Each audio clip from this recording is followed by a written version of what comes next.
മക്കത്ത് പോണോരേ നമ്മളെ കൊണ്ട് പോകണേ, മക്കം കാണുവാൻ കഅബം ചുറ്റുവാൻ. പിന്നെ അങ്ങോട്ട് പോകുമ്പോൾ ഞാൻ പറഞ്ഞില്ലേ കണ്ടിട്ടേ ചെയ്യാം. അപ്പോൾ അങ്ങോട്ട് ആലോചിക്കുമ്പോൾ ഞാനൊരു ഉംറ ചെയ്ത ആളായത് കൊണ്ടായിരിക്കാം അങ്ങനെ തോന്നുന്നത്. ആദ്യമായിട്ട് കാബയെല്ലാം കണ്ടപ്പോഴൊക്കെ ആകെ അവർ ചെയ്ത കാരണം ജീവിതം ത്യാഗമാണ് എന്നുള്ളതാണല്ലോ ഇബ്രാഹിം നബി പഠിപ്പിക്കുന്നത് അല്ലേ? ശരിക്കും ത്യാഗം തന്നെയാണ്. അതെ അതെ അതെ, ഒരു ത്യാഗത്തിന്റെ പുനരാവിഷ്കാരമാണ്.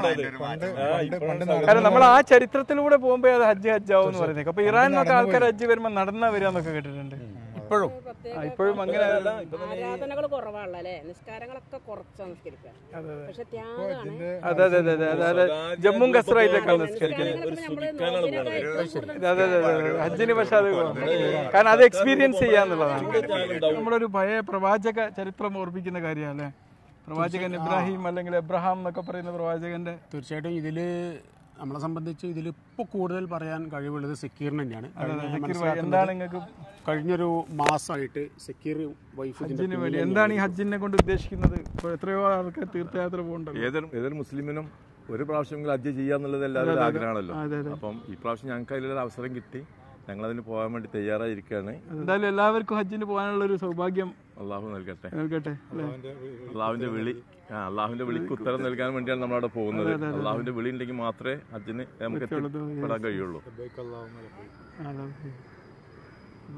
പിന്നെ നമ്മളെ പാപങ്ങളൊക്കെ പുറത്തുനിന്നുള്ളതാണ് വിശ്വാസം. സ്വീകാരയോഗ്യമായ ഹജ്ജാണെങ്കിൽ ഒരു തിരിച്ചു വരുമ്പോൾ ഉമ്മ പ്രസവിച്ച ഒരു കുട്ടിയെ പോലെ വേണം. പക്ഷെ അതിൽ നമ്മളെ ബാക്കിയുള്ള എല്ലാ വശങ്ങളും ശരിയാവണം. സാമ്പത്തികവും നമ്മളെ എല്ലാ രംഗങ്ങളും ശരിയായാൽ വീണ്ടും ഒരു ഫ്രഷ് ഒരു കുട്ടിയെ പോലെ ജീവിച്ച് തുടങ്ങാനുള്ള അത്രയും എന്താ പറയാ നിർമ്മലമായ ഒരു അവസ്ഥയൊക്കെയാണ് ഉണ്ടാവേണ്ടത്. ഇപ്പൊ അവിടെ നമ്മൾ ഹജ്ജിന് എന്ന് പറയുമ്പോൾ അവിടെ ഹാജറ ബീവി അല്ലെ, ഹിഗാർ എന്ന് പറയുന്ന അവരുടെ ആ ഒരു സംസം വെള്ളത്തിനൊരു ഓടിയത് അല്ലെ, പ്രവാചകൻ ഇബ്രാഹിം അല്ലെങ്കിൽ എബ്രഹാം എന്ന് പറയുന്ന പ്രവാചകന്റെ ആ ഒരു ചരിത്രം ഭയങ്കര അത്ഭുതമല്ലേ? എത്രയും ജനങ്ങൾ നഷ്ടപ്പെടാതെ അതെ അതെ അതൊക്കെ നമ്മള് ജനങ്ങൾക്ക് വേണ്ടി ഇന്നോ വെള്ളം നിരന്തരമായിട്ട് ഉപയോഗിക്കല്ലേ. അന്ന് പൊട്ടിപ്പുറപ്പെട്ട ആ നീരുറവ അല്ലേ? ഇന്നും ഒരുപാട് പേരെ ദാഹകറ്റുന്നൊരു എത്ര ലക്ഷങ്ങൾ ചെന്ന ഹജ്ജിന് പോയാലും അതിന് വെള്ളം കുറവ് വരുന്നില്ലല്ലോ അവിടെ. വെള്ളം എത്രയോ അടിച്ചു കഴിഞ്ഞാലും ആ വെള്ളത്തിന് ഒരു കുറവുണ്ടാവുന്നില്ല എന്നാ പറഞ്ഞത്. അതെ, ഇന്നിപ്പോ ഒരുപാട് പേഷ്യൻസും മെഡിസിനൊക്കെ വാങ്ങാൻ വേണ്ടി പോയപ്പോൾ അവരൊക്കെ നമ്മളോട് ഇങ്ങനെ ദുആ ഞങ്ങൾക്ക് ചെയ്യണം, ഞങ്ങൾ നിങ്ങൾക്ക് വേണ്ടി ദുആ ചെയ്യാന്നൊക്കെ പറഞ്ഞ് വളരെ സന്തോഷകരമായ ഒരു അവസ്ഥയാണ് ഈ അറഫീല നിക്കണ അവിടെ പ്രാർത്ഥനക്ക് മറയില്ല എന്നാണ്. അതിന്റെ പ്രധാന ഐറ്റം അതാണ്, അറഫയിലെ നിർത്താണ്. അവിടെയാണ് നമ്മൾ പ്രാർത്ഥിക്കേണ്ടത്. ആ പ്രാർത്ഥനയില് അള്ളാഹുവിന്റെ അടിയിൽ നമുക്ക് മറയില്ല എന്നാണ്. അള്ളാഹു ഒന്നാം ആകാശത്തേക്ക് ഇറങ്ങി വന്നിട്ട് നമ്മളെ പ്രാർത്ഥനകൾക്ക് ഉത്തരം നൽകുന്നതാണ് പറയുന്നത്. പിന്നെ പ്രത്യേകം എന്താ വെച്ചാ ഹജ്ജ് ചെയ്യാനല്ല പ്രയാസം, ഹാജിയായി ജീവിക്കാനാണ്. ശേഷമുള്ള ജീവിതം അതെ അതെ ഒരു കാരുണ്യത്തോടെയും അല്ലെ ദയോടും ജീവിച്ചു പോവാന്നുള്ളതാണ്.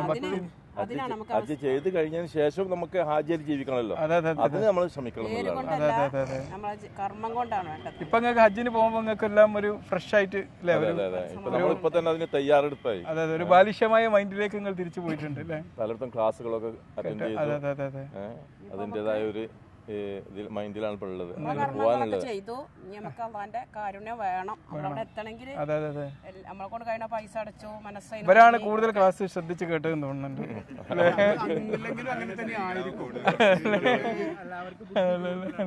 മിക്കവാറും ഹജ്ജ് കഴിഞ്ഞാൽ നല്ല പ്രാസംഗിക ആവാനുള്ള ഒരു സ്കോപ്പ് കൂടി ഉണ്ട്. ആണോ? പല വേദികളിലും ഞാൻ മനസ്സിലാക്കുന്നത് ആണല്ലേ? എന്റെ ഒരു അനുഭവം വെച്ചിട്ട് വീട്ടില് പലപ്പോഴും വന്നിട്ടുണ്ട്. ആണല്ലേ? Very good very good. ആണല്ലേ? Okay okay. അവരുടെ ഹജ്ജ് എന്തുതന്നെയാണെങ്കിലും നല്ലൊരു ഹജ്ജായിരിക്കും എന്ന് എനിക്ക് പൂർണ്ണ വിശ്വാസമുണ്ട്. അത്രയും ആത്മാർത്ഥമായിട്ടാണ് അവര് ഞങ്ങൾ അവിടെ പോയിട്ട് നല്ല മക്ബൂലും മബ്റൂറുമായ ഹജ്ജ് ചെയ്യാൻ വേണ്ടി നിങ്ങൾ പ്രാർത്ഥിക്കണം. ഞങ്ങൾ പ്രാർത്ഥിക്കും. ആരോഗ്യമുള്ള ഒരു കൂട്ടായ്മ അല്ലേ? ആരോഗ്യമുള്ള ഒരു കൂട്ടായ്മ, ദീർഘായുസുള്ള കൂട്ടായ്മ, ആരോഗ്യത്തോട് കൂടി പോയി ചെയ്യാൻ. നല്ല അധ്വാനിക്കണ ആളേന് ജോലി ഭാരം മാത്രമുള്ളൂ, പ്രൈവറ്റ് ജോലിയിൽ ചെയ്യാ. രാത്രി വന്നാ ഊര നിർത്തുക കിടക്കുക, അങ്ങനെ ഫ്രണ്ട്സ് ഒന്നും വല്ലാതെ ഇല്ല. പക്ഷെ ഈ ഈ പ്രായത്തിന്റെ ഇടക്കാണ് ഇപ്പൊ നിങ്ങൾ ഈ കൂട്ടായ്മയിൽ ചേർന്നപ്പോഴാണ് ഒരു ഭയങ്കര സന്തോഷവാനാണ്, ഭയങ്കര റിലാക്സ് ആണ്. കൊറേ കൂട്ടുകാരെ കിട്ടി. അപ്പൊ ഞങ്ങൾ കുട്ടികളൊക്കെ പറയും ഇപ്പൊ ഇപ്പോഴാണ് സ്വാതന്ത്ര്യവും സന്തോഷം. അതന്നാണല്ലോ വേണ്ടത്, അതന്നാണ് വേണ്ടത്. ഒരു physical fitness he has acquired already. For the last physical ഫിറ്റ്നസും മെന്റൽ ഫിറ്റ്നസും സ്പിരിച്വൽ ഫിറ്റ്നസും എല്ലാം കിട്ടി. മോറൽ ആദ്യം എനിക്ക് വെറും ജോലി തന്നെയാണ്, യാത്ര, രാത്രിയും പകലൊക്കെ യാത്രകളും. പിന്നെ അത് കുറഞ്ഞ് ഞാൻ ഇതിൽ വന്ന് ചേർന്നപ്പോ അല്ല ഇപ്പൊ ഒരുപാട് ഫ്രണ്ട്സ് ആയല്ലോ, ഒരുപാട് ഇടവണ്ണ ശരിക്കും എന്നെ കുറിച്ച് ഞാൻ 10ാം ക്ലാസ് കഴിഞ്ഞ് ഇവിടുന്ന് വിട്ടിട്ട് പിന്നെ കോഴിക്കോടായിരുന്നു കുറെ കാലം. പിന്നെ വന്നിട്ട് നിലമ്പൂർ ജോലി കയറി, രാവിലെ അങ്ങോട്ട് പോകും, രാത്രി തിരിച്ചു വരും. ഇവിടെ അങ്ങനെ അങ്ങാടിയിട്ട് ബന്ധങ്ങളൊന്നും ഇല്ലായിരുന്നു. അപ്പം ഈ ആരോഗ്യ കൂട്ടായ്മ ആയപ്പം ശരിക്കും ഇവിടെ ഒരുപാട് കൂട്ടുകാരായി പലയിടത്തും കാണുമ്പം. മുമ്പ് മക്കത്ത് പോയിട്ടുണ്ടല്ലോ? ഞാൻ ഉംറക്ക് പോയിട്ടുണ്ട്, അവളും പോയിട്ട് ഞാൻ പോയി. ഞാൻ 10-20 വർഷത്തിലധികമായിട്ടോ, 12 വർഷമൊക്കെ ആയിട്ടോ. പഴയ മതില്ല ഈ സംഘടനകള് അത്ര ഇല്ല, എന്നാലും അത്ര കഷ്ടപ്പാടില്ല. ഇപ്പൊ 4.25 ലക്ഷം റുപ്യല്ലേ, അത്ര കഷ്ടപ്പാടില്ല ഒരാൾക്ക്. 382 ഇവിടെ അടച്ചു.